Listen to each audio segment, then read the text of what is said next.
Jehovah's Witnesses, I have a sincere question for you, and I would certainly appreciate a sincere answer.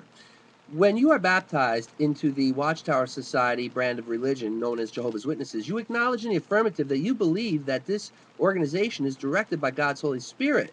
But when the organization makes a mistake, you are then told that God is using imperfect men. So my question is this: is God using imperfect men to direct this organization, or is he using God's Holy Spirit to direct this organization?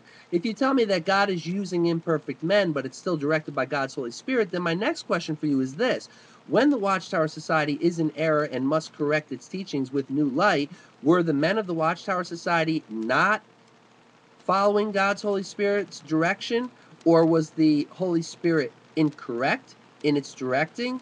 Or are the men of the Watchtower Society lying to you when they say that they are being directed by God's Holy Spirit? The reason I ask is that the Bible writers are also claimed to have been directed by God's Holy Spirit. So if this is true, and that rule applies for those men as well, then are there any corrections that are needed in the Bible writings themselves?